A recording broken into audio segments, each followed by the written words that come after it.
हाय दोस्तों, hello everybody. Accounts के फंडे अकाउंटिंग चैप्टर्स इन 10 मिनट्स में आपका फिर से स्वागत है। आज के इस सेशन में मैं 10 मिनट के अंदर आपको सिखाने वाला हूं bills of exchange and promissory notes. ध्यान से मेरी बातों को सुनिएगा। तो सबसे पहले बात करते हैं बिल्स ऑफ एक्सचेंज में हमें क्या क्या करना है।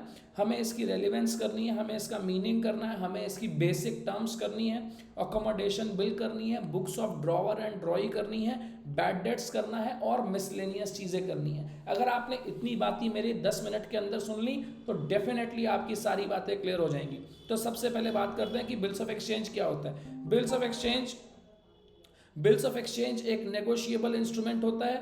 नेगोशिएबल इंस्ट्रूमेंट का मतलब वो होता है, नेगोशिएबल मतलब transferable, which can be transferred from one person to another person. और इंस्ट्रूमेंट का मतलब होता है एनी इंस्ट्रूमेंट या any document mention under the Indian Stamp Act. तो इसका मतलब बिल्स ऑफ एक्सचेंज एक नेगोशिएबल इंस्ट्रूमेंट है जो एक पर्सन से दूसरे पर्सन को ट्रांसफर हो सकता है। फिर हम बात करते हैं प्रॉमिसरी नोट क्या होता है। प्रॉमिसरी नोट एक डॉक्यूमेंट होता है which contains a written promise to pay. देखो, बिल्स ऑफ एक्सचेंज और प्रॉमिसरी नोट के बीच का डिफरेंस आपके एग्जाम में थ्योरी के लिए आ सकता है। बिल्स ऑफ एक्सचेंज एक ऑर्डर टू पे होता है, जबकि प्रॉमिसरी नोट जो होता है वो प्रॉमिस टू पे होता है। इसके फीचर्स क्या होते हैं? It is transferred by person who promises to pay. Promises to pay जो प्रॉमिस करता है उसे प्रॉमिसर बोलते हैं। प्रॉमिस अनकंडीशनल होना चाहिए, ये रिटर्न होना चाहिए, अमाउंट स्पेसिफाइड होना चाहिए, साइंड और स्टैंप होना चाहिए। लेकिन इंडियन करेंसी पर भी ये सारी बातें लिखी होती हैं, आई promise to pay sum of money of this this this. लेकिन Indian currency note promissory note नहीं है। आगे बात करते हैं। उसके बाद हम क्या कहते हैं, आप ध्यान समझिएगा। मिस्टर एक्स ने मिस्टर वाई को गुड्स सोल्ड करे। सेलर हो गया मिस्टर एक्स, बायर हो गया मिस्टर वाई। अब अगर मिस्टर वाई पेमेंट कर देता है एक्स को, कैश में करता है तो एंट्री हो जाएगा cash account debit to Y, bank से करता है तो एंट्री हो जाएगा bank account debit to Y. ये पेमेंट हो गई, ठीक है। एक्स ने पेमेंट कर दी तो एक्स ने अपनी बुक्स में एंट्री कर ली। अब बात करते हैं, अब ध्यान से सुनिएगा बात को। अब मैं क्या कहता हूं कि अगर एक स्टैंप पेज पर, स्टैंप पेपर पर यह बोला जाए कि I order mister X to pay a sum of ₹10,000 on 3 months after 3 months, इसे बोला जाता है बिल्स ऑफ एक्सचेंज, जहां पर एक ऑर्डर चल रहा है, ठीक है। तो बिल्स ऑफ एक्सचेंज के बारे में मैंने आपको पहले ही बता दिया। बिल्स ऑफ एक्सचेंज में ऑर्डर वर्ड लिखा होता है, प्रॉमिसरी नोट में प्रॉमिस वर्ड लिखा होता है। बिल्स ऑफ एक्सचेंज बनाने वाला ड्रॉवर होगा। ड्रॉवर मतलब जिसने पैसे लेने हैं, लेकिन प्रॉमिसरी नोट बनाने वाला ड्रॉई मतलब प्रॉमिसर होगा जिसने पैसे देने हैं। बेसिक टर्म्स की बात करते हैं। ड्रॉवर का मतलब होता है पर्सन हु, आरओज नहीं, who draws the bill, who draws the bill, ठीक है। ड्रॉज के बाद में usually he is also a seller of bill as well, he is also a seller, ठीक है। उसके बाद आगे बात करते हैं। फिर होता है ड्रॉई। ड्रॉई का मतलब होता है person on whom the bill is drawn, और जो ड्रॉई होता है वही एक्सेप्टर भी होता है। Tenure of bill, tenure of bill का मतलब होता है टाइम पीरियड जब के लिए वो बिल ड्रॉ करा जा रहा है, और वो टाइम 3 months के लिए होता है या फिर 90 days के लिए होता है, ठीक है। ठीक है, आगे चलते हैं। आगे की बात करते हैं तो आगे क्या आता है, आगे बात करते हैं तो आता है expiry of bill. Expiry of bill का मतलब होता है जहां पर टर्म एंड हो रही हो। ध्यान से मेरी बात को सुनिएगा। एक्सपायरी का मतलब है जहां पर वो टर्म एंड हो रही हो। एक्सपायरी अगर डे में है तो डेज में काउंट होगी, मंथ में है तो मंथ में काउंट होगी, ठीक है। और मैच्योरिटी वर्ड का मतलब होता है expiry plus 3 days।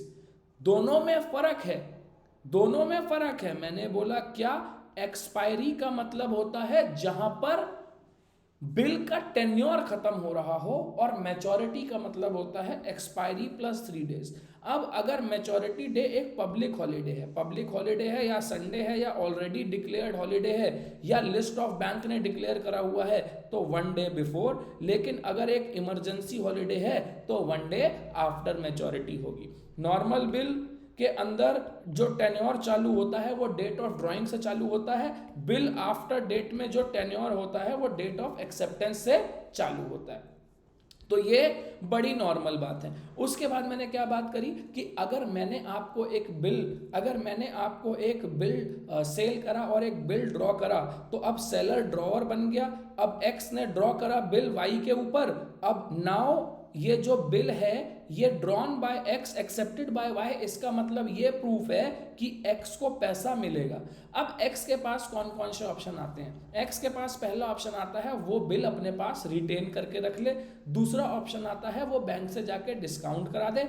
X bank में जाएगा, बिल देगा, बैंक अपने चार्जेस काटेगा और बाकी पैसा दे देगा और एंट्री हो जाएगी bank account debit, discounting charges account debit to bills receivable. Option number 3 ये है कि वो बिल किसी को एंडोर्स कर दे, और ऑप्शन नंबर 4 है बिल सेंट फॉर कलेक्शन। अब बात करते हैं अकोमोडेशन बिल की कि ये अकोमोडेशन बिल क्या होता है। अकोमोडेशन बिल का मतलब होता है सेल्फ फाइनेंसिंग का bill. It is an arrangement where one party draws the bill on other party and then first party discount such bill with the bank and उसके बाद रेमिट कर देती है agreed sum to the other party. After tenure maturity पर दोनों party अपना पैसा लेके आती हैं और बैंक को ऑनर कर देती हैं। ये काम हमने स्कैम 1992 में भी देखा था, ठीक है। बिल्स ऑफ एक्सचेंज की अगर पेमेंट हो जाती है तो उसे ऑनर ऑफ बिल बोलते हैं, लेकिन मैच्योरिटी पर पेमेंट नहीं हो पाती तो उसे डिसऑनर ऑफ बिल बोलते हैं। या पेमेंट ना हो पाए या ड्रॉई खुद ही मना कर दे पैसे देने से तो उसे डिसऑनर ऑफ बिल बोलते हैं। याद रखना, डिसऑनर ऑफ बिल के अंदर आपको ओरिजिनल पोजीशन पर वापस आना ही आना है। मैंने क्या बोला?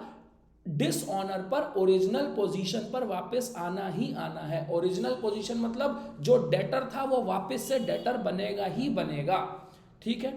चलिए, बहुत बढ़िया। उसके बाद क्या बात आती है? उसके बाद ये सारी बातें, फिर आता है renewal of bill. Renewal of bill का मतलब होता है मैंने खुद आपको आके बोला कि भैया मैं पैसे नहीं दे पाऊंगा, आप एक काम करिए इस बिल को आगे बढ़ा दीजिए। तो रिन्यूअल ऑफ बिल का भी जो फर्स्ट स्टेप होगा वो डिसऑनर ही होगा। रिन्यूअल ऑफ बिल के अंदर भी डिसऑनर आएगा ही आएगा, डिसऑनर के बाद आगे बढ़ेगा नया बिल रिन्यू होने के लिए। रिबेट ऑफ बिल का मतलब होता है जब मैं आपके पास आऊं और आपसे बोलूं अभी तो डेट दूर है, अभी पैसे ले लो। रिबेट ऑफ बिल के अंदर ड्रॉवर जो होता है वो ड्रॉई को कुछ डिस्काउंट भी देता है और फिर आते हैं बैड डेट्स। तो ये आपकी कहानी रही। Rebate is a kind of loss for drawer, it is a kind of discount given by drawer to drawee for early payment. Entry होती है bank account debit, rebate account debit to BR. Bad debts का तो मतलब सीधा सीधा होता है कि मैं पैसे नहीं दे पाऊंगा भैया, तो बैड डेट्स में सबसे पहले आप डिसऑनर की एंट्री करोगे और उसके बाद आप पार्टी की एंट्री कर दोगे। ये आपको जल्दी से मैंने रिकैप दिया है। किसी भी चीज़, किसी भी डाउट, किसी भी इंफॉर्मेशन के लिए आप मुझे याद कर सकते हैं। धन्यवाद। जय हिंद।